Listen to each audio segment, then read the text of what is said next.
Selamat hari Minggu dan salam sehat saudaraku yang terkasih dimanapun Anda berada. Hari ini hari Minggu, Domingo, hari Tuhan, hari kebangkitan Yesus dari kubur, dari kematian. Marilah kita dengarkan firman Tuhan yang diperuntukkan untuk kita pada hari ini, hari Minggu tanggal 12 Maret tahun 2023, tertulis dalam kitab Mazmur pasal 95 ayat yang pertama hingga yang ke-11. Saya akan bacakan untuk kita semua. Marilah kita bersorak-sorai untuk Tuhan, bersorak-sorak bagi gunung batu keselamatan kita. Biarlah kita menghadap wajahnya dengan nyanyian syukur, bersorak-sorak baginya dengan nyanyian mazmur. Sebab Tuhan adalah Allah yang besar dan Raja yang besar mengatasi segala Allah. Bagian-bagian bumi yang paling dalam ada di tangannya, puncak gunung-gunung pun kepunyaannya. Kepunyaannya laut, dialah yang menjadikannya, dan darat tangannya lah yang membentuknya. Masuklah, marilah kita sujud menyembah, berlutut di hadapan Tuhan yang menjadikan kita. Sebab dialah Allah kita, dan kitalah umat gembalaannya dan kawanan domba tuntunan tangannya.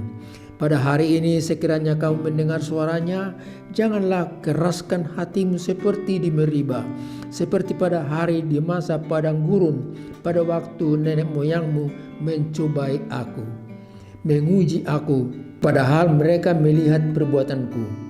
40 tahun aku jemu kepada angkatan itu. Maka kataku, mereka satu bangsa yang sesat hati, dan mereka itu tidak mengenal jalanku. Sebab itu aku bersumpah dalam murkaku, mereka takkan masuk ke tempat perhentianku. Sampai di situ peruntukan firman untuk kita saudaraku yang terkasih. Minggu hari ini disebut Minggu Okuli. Okuli artinya mataku tetap memandang terarah kepada Tuhan, sebab dialah sumber kekuatanku. Okuli mengarahkan hati kita memandang Tuhan Yesus, Juru Selamat hidup dunia. Dialah Raja dari segala raja dan Tuhan dari segala Tuhan. Okuli, aku memandang Tuhan. Aku percaya padanya. Aku percaya akan pertolongannya dalam perjalanan hidupku hari lepas hari. Saudaraku, mari kita terima pesan khotbah hari ini untuk kita. Yang pertama, jadikan hidupmu hidup yang beribadah kepada Tuhan. Saya ulangi sekali lagi. Jadikan hidupmu hidup yang beribadah kepada Tuhan. Apa arti hidup? Sungguh sering kita dengarkan uraian-uraian berikut. Hidup adalah perjalanan, kalau itu ya jalani. Hidup adalah perjuangan, kalau demikian ya menangkanlah. Hidup adalah anugerah, oleh karena itu syukurilah. Hidup ini adalah kesempatan, ya lakukanlah yang baik. Hidup adalah ibadah, tunaikanlah untuk kemuliaan Tuhan. Khotbah hari ini mengajak kita beribadah. Ibadah itu apa artinya? Ibadah kalau kita lihat dalam kebaktian menggambarkan pujian, persembahan, permohonan, pengampunan dosa, mendengarkan firman Tuhan, dan menerima berkatnya sebelum kita meninggalkan ruangan ibadah. Itulah yang biasa kita simpulkan kalau kita beribadah pada hari Minggu. Ibadah itu bukan hanya sebenarnya yang 90 menit lamanya, tapi ibadah itu ialah apa yang kita kerjakan hari ini di luar gereja itu. Apa yang kita lakukan terhadap orang lain sebagai ibadah kita kepada Tuhan, dan kita berbuat baik kepada sesama kita. Ibadah selalu mempunyai dua arah. Satu, vertikal ke atas. beribadah kepada Tuhan yang menciptakan kita, yang memberkati kita, yang menghapus dosa kita, dan horizontal, ibadah dalam bentuk saya lakukan yang baik untuk teman, untuk orang lain, untuk siapapun. Bukan hanya orang Batak, Manado, Ambon, tapi dari suku manapun, dari agama apapun, saya berbuat baik. Vertikal kepada Tuhan dan horizontal kepada sesama manusia. Paulus berkata dalam Roma pasal 12 ayat yang pertama, persembahkanlah tubuhmu, atau saya mau katakan, persembahkanlah hidupmu sebagai persembahan yang hidup, yang kudus, dan yang berkenan kepada Allah. Itulah ibadahmu yang sejati. Oleh karena itu kita perlu bertanya, kenapa kita beribadah kepada Tuhan melalui nas ini? Apa yang diajak oleh nas ini untuk kita supaya kita beribadah kepada Tuhan? Yang pertama, Tuhan itu tempat berlindung dari segala ancaman hidup. Tuhan itu tempat berlindung dari segala ancaman hidup. Tuhan adalah gunung batu keselamatan. Tuhan adalah penolong kita. Kita terlindung dan aman di bawah naungannya. Itu dikatakan pada ayat-ayat pertama dari Mazmur 95 barusan. Tuhan adalah gunung batu dan benteng pertahanan. Pemain catur sering berkata, buah catur yang di sebelah kirinya dan kanannya di belakang disebutkan kastel, benteng. Itu dalam permainan catur. Tapi untuk makna yang lebih rohani, mau kita katakan Tuhan itulah benteng pertahananku. Di dalam naungannya aku merasa aman dan terlindung. Yang kedua, saudara, kita beribadah kepada Tuhan karena dialah pencipta alam semesta.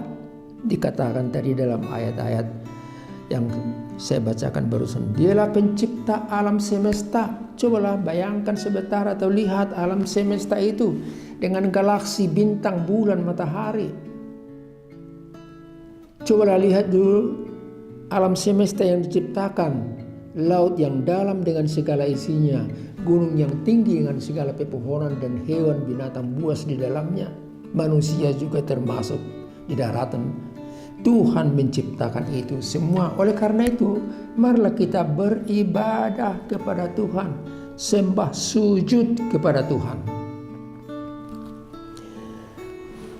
Allah itu bukan patung, bukan ciptaan manusia.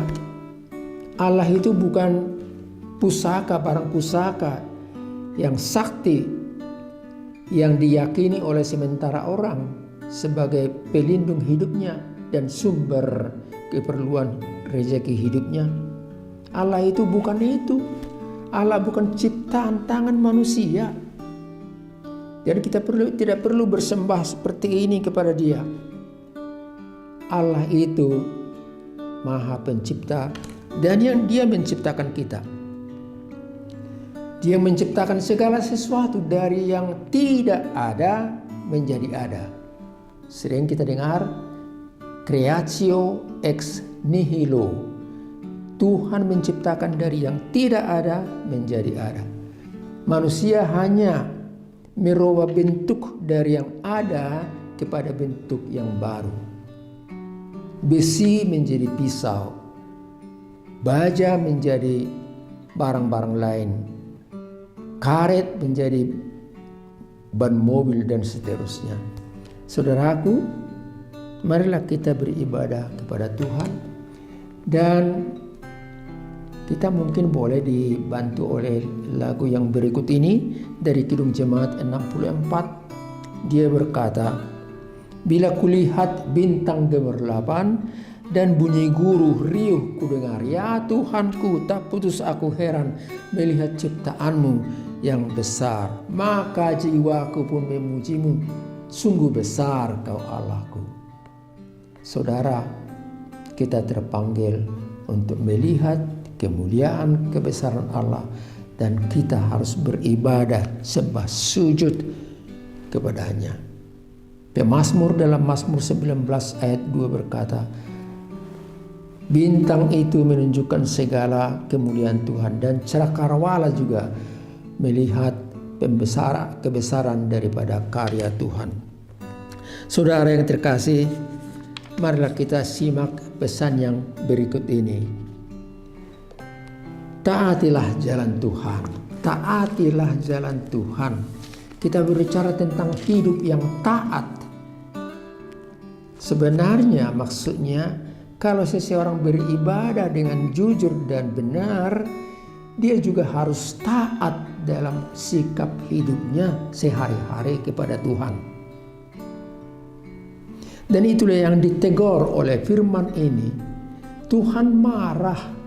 40 tahun dia menuntun bangsa Israel dalam perjalanan di gurun pasir. Tapi sering sekali umat itu mencobai Allah. Mereka menuntut supaya diberi, mana makanan kami? Saat mereka diberi makanan melalui mana dan burung puyuh, mana minuman kami? Itu terjadi di Meriba, di Massa, dan Tuhan memberikan air minum kepada mereka.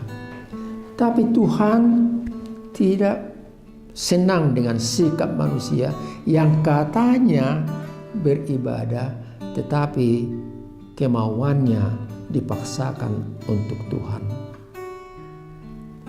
Yang beribadah dengan baik dan benar percaya bahwa Tuhan akan memberi. Orang yang takut akan Tuhan tidak akan pernah kekurangan. Sebaiknya singa-singa muda yang kelaparan merampas, lari untuk menangkap mangsanya tapi tidak ketemu dan dia lapar. Orang yang takut akan Tuhan, yang berdoa pada Tuhan, yang beribadah kepada Dia, Tuhan akan memberi. Tidak akan kekurangan. Tidak kaya memang, tapi apa yang dibutuhkan Tuhan sediakan.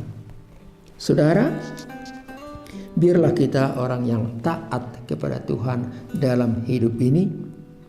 Dan bila kita taat, maka kita akan mengerti jalan Tuhan. Kristus Yesus taat akan Allah Bapa di sorga. Dan dia berkata dalam doanya di Getsemane, ya Tuhan Allah, jauhkanlah segala persoalan dari hadapanku. Tapi bukan kehendakku, kehendak-Mu yang jadi. Orang Kristen percaya juga dalam doanya boleh berkata, kehendak-Mu yang jadi, karena itu yang terbaik dalam hidupku, untuk keluargaku dan masa depanku. Sampai di sini pertemuan kita pada saat ini. Tuhan memberkati kita sekalian. Amin. Kita berdoa. Allah Bapa di sorga, terima kasih. Kami memuji dan kami beribadah kepadamu karena Engkaulah pencipta kami. Engkau yang memberikan apa yang kami butuhkan. Engkau juga menuntun perjalanan hidup kami hari lepas hari. Tuhan berkati kami, anak-anak kami juga, cucu kami juga, dimanapun mereka berada. Berkati juga gereja-Mu ya Tuhan. Berkati juga pemimpin-pemimpin kami yang baik dan jujur, supaya melalui mereka nampaklah, dibuktikanlah pemeliharaan Tuhan bagi bangsa dan negara ini. Kami berdoa untuk gereja-Mu supaya mereka kuat, tabah, dan tetap semangat melayani Tuhan dan juga anggota jemaat. Ampuni kami dari segala dosa dan kekurangan kami Tuhan, supaya kami layak untuk menerima anugerah-Mu. Kasih karunia dan damai sejahtera dari Allah Bapa kita dan dari anaknya Tuhan Yesus Kristus, itulah yang menyertai saudara-saudara sekalian. Amin.